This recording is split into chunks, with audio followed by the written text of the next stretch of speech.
Hey everyone, welcome back. So in this part, we're going to look at setting up our grab component so we can actually pick up our weapons. And then we're going to look at moving our hands to our weapons and releasing it. So there's actually quite a lot to cover in this one. So the first thing we're going to do is we're going to jump straight in and we're going to open up our grab component. So if you select your gun, you can right click the grab component snap and we're going to do edit grab component. And in here, you might actually open up to the event graph. What we want to do is move to our try grab function. So this is where we're going to do a lot of our code. And in here, just to get it going pretty quick, what we're going to do is we're going to get our set print of component physics. We're going to drag all the way across, and we want to copy all the way to set relative rotation. We're going to do Control C and Control V because we need this. And we can see here from our grab type, we've got some options. So by default, we could use custom, but what we're going to do is we're going to use grab type and we're going to create our own.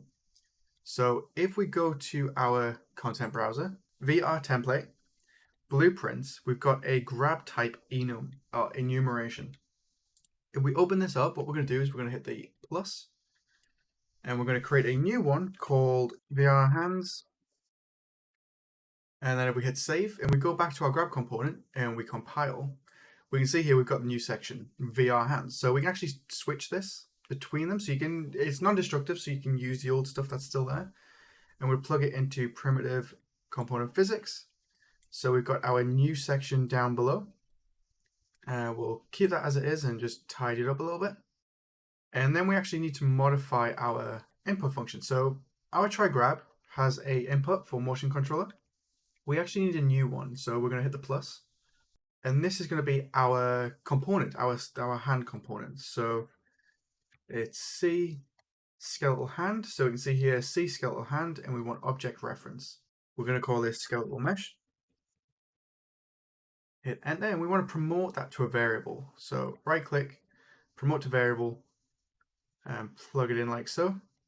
And this is going to hang out here. So what happens is when we grab our object, it's going to say this is the hand that's holding it, because we're going to need to do some attaching and detaching, which will make more sense as we go through this. So if we go back down to set primitive comp physics, we're going to scroll over and we're going to drag all the way off and we're going to do a branch. And now we want to get our motion controller. So by default, this is actually set for us already. So we've got a reference here. We're going to copy this and we're just going to paste it down on the right. And then we're going to drag off and get motion source. And if it is equal to left, we're going to have it go to our branch condition. So I did have a bug the last time I tested this out where this equal wasn't working properly. I had to delete it and then just re-put it back in. So we'll double check that in a little bit, make sure that doesn't break again. And now we'll hit compile, save all, can't hurt. And now we want to get our skeletal mesh. So we're going to do a reference to our skeletal mesh, drag that in, and we're going to set grip state. So what's happening is when we pick up our object, we're going to play an animation. In most cases, it will be closed. But for example, if you had an animation that was designed for a pistol, you would set the grip state to pistol. And we can do that outside of the blueprint. So we're going to right click the grip state and we're going to name this hand held anim. And we'll place it like so. So true to our set grip state. And then we want to attach component to component. So we're going to drag off and do attach component to component. And we're going to copy our skeletal mesh hand so we can just keep it neat. Plug that into target. And what we're going to be doing is we're going to be attaching our skeletal mesh hand to the weapon itself. And to get that, or to the object the grab component is part of, and that's the parent. So we're going to right click and we'll do get parent, get attached parent. And then we'll plug that into parent. And what we want to do is we want to change our location rule to snap to target, our rotation rule snap to target, and scale to keep world. If you leave it as keep relative, when you pick up the gun, you'll get tiny little hands and it looks all funky. So we don't want that, as funny as it is. And then we're going to essentially copy this down below. So we're going to take this and we'll do Control C, Control V. and connect it to our false. And what we need to do now is actually set up some sockets. So we're going to attach our hands to sockets on the weapon. Right now, we don't actually have any to tell it what to do. So we're going to hit compile and we're going to open up our actual skeletal mesh component. So anything you want the hand to snap to specifically and play a specific animation, you'll want to set up a socket for that. You can use the default one if you want to, but we're going to create some new ones. So we're going to select our skeletal mesh. We're going to open up our skeletal mesh blueprint or our just skeletal mesh. And you can see here we've already got some sockets in our project or on our weapon. So what we're going to do is we're going to select our grip bone. We're going to right click. We're going to add socket. And we're going to name this left hand. And then we're going to make a new one. Add socket. And we're going to call this right hand. So when working with these, you will have to position and rotate them depending how your hands are in the weapon or the object that you're interacting with. So what we're going to do is we're going to take the left hand and then we're actually going to control this one for now. So we bring this in and we're going to move the left hand over to the left and then the right hand, we're going to drag that to the right. I find a value of 5 is quite nice. So I can do this in the details panel. If you can't see this, go to Windows and then Details. We're going to do 5 and then left hand -5 because it's on the opposite side. And we will have to change the rotation. And for the left, that'll be a case of -90. And for the right, we want to do 90. So if we don't change it, when we pick an object up, our hands will just default straight down. So it'll be palm to the ground. We're going to hit save. And we just want to remember that it's left hand. So now if we go to our grab component again, we can add that name to our socket. So left hand. And then right hand. And now before we test it, there's two things we want to do. And that is to set our handheld animation variable to public and make sure our grab type is also public. So if we hit compile, we can go back to our VR template. And now if we select our weapons and select our grab component, you'll see that we actually have our handheld animation to use. So we're going to set this to grab and then grab type. We need to make sure we set it to VR hands. I'm not going to show it in this video, but if you wanted to, you could actually procedurally set the grab type based on whether you're showing the OpenXR controllers or showing the hands. So you kind of don't have to worry about it, and then it'll flip back and forth depending on the interactions. So we've got grab type, VR hands, handheld weapon, and then we want to do the same thing for our other one. So VR hands, and then grab, press play, and if we jump in, we'll be able to go over to it, and our hand is on the right, although positioned badly, and we can't let go of it. And then if we can get our gun, you see it's on the left as well. So they're in the right positions. They just need to be more accurately aligned. But the worst thing is we can't actually let go of these now. So that's what we're going to set up next. We also get a huge amount of runtime errors. Attach component to component, set grip, grab component. Let's open this up and see where it's coming from. So right here. So let's have a look.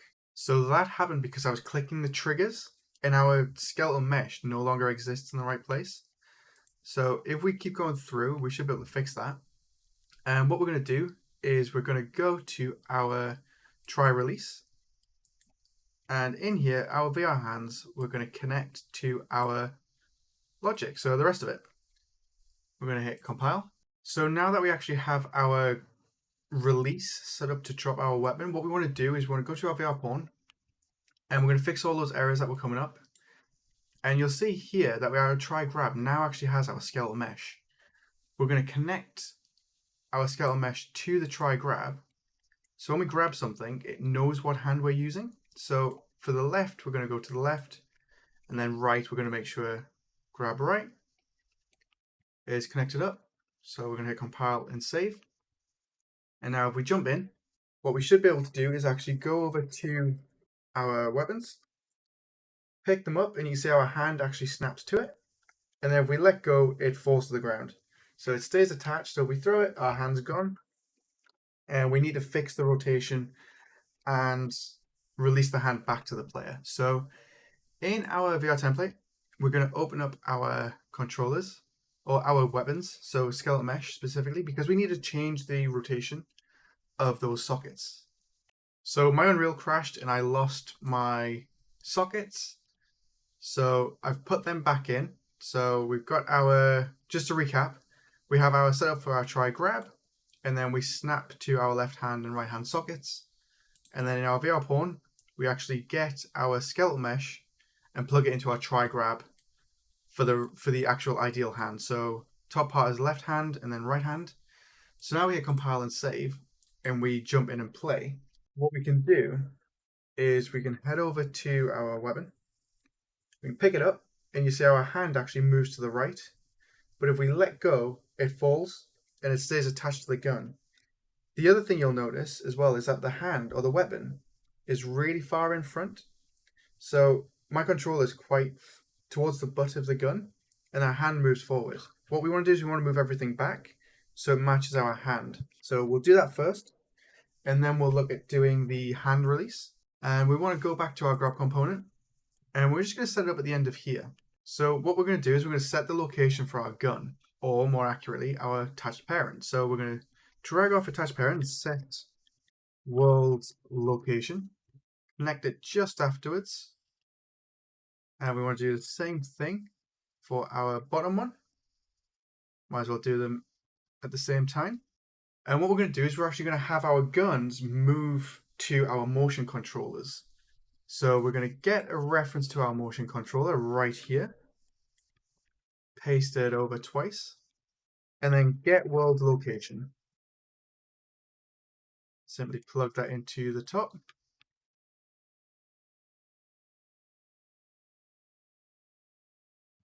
And we want to make teleport. So it'll just instantly snap to us. So if we press play now and we test again, we should see a better result. So that's much better. The gun's actually in the right place and our hand is where the controller is as well. So where the trigger. So now it's just a case of actually setting our hand to detach from the weapon and attach back to the player. So this is it for our try grab. What we want to do is we want to go to try release. If you don't have it at the top here, you want to use the function on the left, same as before. And then we're going to add a section in here towards the end. This bit's a bit annoying because we've got to do some stuff twice. But what we're going to do is we're going to create a custom function called reset skeletal mesh hand position. And we're going to have it as so. What we want to do here is actually create some inputs. So we're going to have a scene component. So scene component, object reference. And the first one is going to be our skeletal mesh hand. And our second is also going to be a scene component, so it'll duplicate down. And this will be our motion controller. And the next one will be a vector parameter. So essentially the location. And we're going to call this original hand location. Make sure this is a vector. And then the last one is going to be original hand rotation, which will be a rotator. So we're going to hit compile. So we've got all of these in here. And now what we're going to do is we're going to set up the rest of our code. So what this section is going to do is it's going to detach our hands from the gun after we've attached them on grab. And then it'll reset the position back to our motion controllers so they're in the correct orientation. Because if you remember when we created our VR pawn, we actually manually changed the location and rotation of our hands essentially. So if we didn't store this information and set it back to the original location, they'll just default to some random place and they'll be palm down. It kind of messes the whole thing up. So the idea is to just have it so it does it for us really. So we're going to do detach from component, and we want to detach our skeletal mesh hand. Because at the minute, at this point in the logic, it would be attached to the gun or our grab component. We then want to attach component to component. And what we're going to do is we're going to attach our skeletal mesh hand, so the target, back to the motion controller. So it'll snap back to the correct location. And what we want to do, so I don't forget, from detach from component, we want to set keep world for scale rule. And then for our attached component to component, we want to do snap to target for location rule and rotation rule. And then keep relative for scale. We don't actually have a socket, so we don't need to worry about that. And then the last part is set relative location and rotation. So set relative location and rotation. Target is going to be our hand. And we obviously just want to plug in our new locations and rotation to our original hand location and rotation. Hit compile and save. And now we can jump back to our try release function. And we're gonna drag that into the back here. So if we drag that in, we can connect it up like so. And now we need to feed the information into this function. The reason I did it in another function anyway was to keep it all nice and tidy so you can work with it.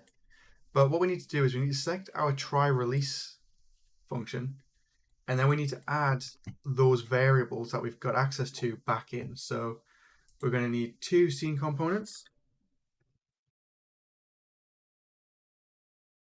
Let's just put them in as they are, and then we want a location, so a vector, and then we want a rotator. And we're just going to go through and we're going to name these the exact same thing. So skeletal mesh hand, then motion controller, followed by original hand location, and then original hand rotation. And we just need to connect all of these up. So we can do skeletal mesh hand, motion controller to motion controller, hand location to hand location, and then rotation to rotation. So if we drag these down, we're going to bring them in like so, just tidy it up a little bit. So I'm just double clicking to add some reroute nodes or reroute points. And then we're going to do the same thing on the other side, because if we're going to do this, we might as well make it look nice. There, compile, save. And now if we go to our VR pawn, you'll see that in this mess of nodes, we actually have the new information in here. So pretty simple. What we're going to do is we're going to take our left controller, so motion controller left, and we're going to plug that in like so. Skeletal mesh hand, we're going to plug it in. And then what we want to do is we want to create two transform variables. So in the bottom left here, variables, we're going to create a new one, and we're going to call this transform, or variable type transform. And we'll call this left hand original location. And if we drag this in, we're going to do a get and then a split. We can plug the location into the top and then rotation into the bottom, like so. We don't need the scale. Don't worry about these set grips at the minute. We're going to get rid of those in the next video because we're going to do some cool stuff with our grip buttons. And then we want to repeat the same process with our right hand. So we're going to, we might as well do it in the same order. So we're going to take our right hand skeletal mesh, plug that into skeletal mesh, motion controller right, plug that in. And then from our original hand location and original hand rotation, we're just going to right click, duplicate our left hand original location, like so, and hit enter. And then we can drag that in. Get, split, and we'll plug that in like so. Compile and save. And now we actually need to set up our left hand original location and right location.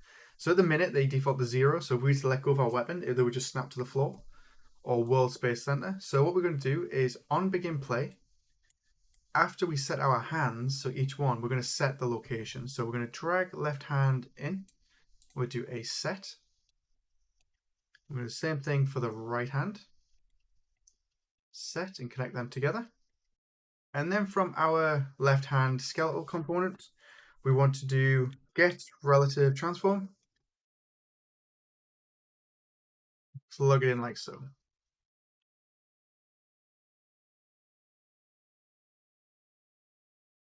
And now, if I've done everything correct, we should be able to hit compile, save, and jump in. And now when we let go of our weapons, our hands should actually go back to the correct locations. So we go up and we grab it. Our hands is on the right hand side, and then when we let go, it actually goes back. And you can see it doesn't actually open. So we'll sort that out next. But the hands actually go the right way. And then they detach as well and go back to the correct location of their position on the controller. So let's fix the animation playing. And the reason it's not doing anything is because if we go over to our hands and try release, you'll see that we're only firing the set grip state on the is not valid. So if we're not holding anything. So if I drag this along and we plug it in here like so, just as a quick fix. So if we're not holding anything at all, no matter what it is, then we will reset our hands to open and do compile save. And we test once more, jump in and we can pick it up and then we let go. The hands go back to the same position and the open animation plays, which is exactly what we're after. What we're going to do now is actually set up the trigger animations. So we can play different animations when we press the trigger. What we're going to do is we're going to go straight over to our grab component. And in here, we've got two functions that we need to look at. We've got trigger pressed and then trigger released. Pretty simple to do because these already get called. What we're going to do is we're going to drag off and we're going to start with trigger pressed. And what we're going to do is we're going to have a branch. So you don't actually need to do this if you know that you're going to have a trigger animation. But what I want to do is I want to create a new Boolean to say, if this item has the ability to play a trigger, then let's play one. If it doesn't, then we don't want to be able to use the trigger, so we won't do it. So we call it use trigger animation. Hit enter. And by default, this will be true. And then from that, we want to get our skeletal mesh. So in components, we want to get our skeletal mesh. Do the same thing. We're going to do set grip state. So it goes through to our component. So if it's true, we're going to play that animation. So we don't actually have an animation for our trigger. So what we can do is we can right click and promote to a variable. And we say trigger animation. It doesn't have to be the trigger. That's one thing to point out as well. And then we can hit compile. While we're here, we'll do the trigger released. And that's as simple as getting our skeletal mesh, get set grip state, and our default will be our held. So if we get handheld animation, it'll default back to whatever the items is. So in this case, it'll be our held. If you wanted to have a different animation for when you let go of the trigger, you could actually set that up as another enum. So you just duplicate the handheld anim, and then you could actually set it again there, just make it public. So now we can actually use these to change the animation when we press the trigger. So just before we test it, what we need to do is select our trigger animation and just make it public so we can see it. So if we hit compile and save, and then go back to our template, inside of our grab component snap for our weapon, we can see how we've got a trigger animation. We can set this to open. We don't actually have anything set for this, so we'll use open so it'll go back and forth. And then what we can do is we can also make sure our grab component has the use trigger animation public. So we can control this. So say use trigger animation, it'll trigger this animation here. So we jump in. Now if we go over to it, we should actually be able to pick it up. And then when we press the trigger, nothing's actually happening. I think that's because of the way this is set up. And I realize we're not actually triggering it because in our input action trigger, we're actually sending the information to VR interaction BPI, so the blueprint interface, which we've got here. However, this isn't actually going to our trigger pressed. So in our grab component, it's actually going straight to the weapon. So it kind of bypasses the grab component and then goes straight to the pistol, which it has here. So we could put our code in here, but it's just a bit of a pain. What we're going to do is we're going to go to our VR pawn and we're going to drag off our held component left and do trigger pressed. And you see here it now says trigger pressed grab component. So essentially we fire it twice. One inside of our gun, so you can do your own thing there. and then once inside of the grab component. So you kind of got two different ways to do the same functions, except our grab component be through it. So from our top part, we've got pressed. From our bottom, we've got trigger released. Make sure it's the grab component. And we just copy and paste these down. And plug them in like so. Hit compile and save. So now when we actually go and use our item, in this case our weapon, when we pick it up, we should be able to press the trigger, and you can see it actually plays the animation and then goes back to normal. And then releases, and we got our hands back. So it does exactly what we're after. So in this video, I think we'll leave it right there because it's a perfect spot. And what we'll do in the next one is we'll look at actually removing the grip state from our is not valid. And we'll look at how we can actually press the grips to slowly bring the fingers in over time. So you kind of got control so it doesn't snap. Makes it feel a lot nicer. So big shout out to all the patrons for making this possible, and everyone over on the Discord for being able to help out when needed. And if you do have any questions, make sure to head over there and leave a comment, like, and subscribe, all that kind of stuff. I'll see you next time. Bye.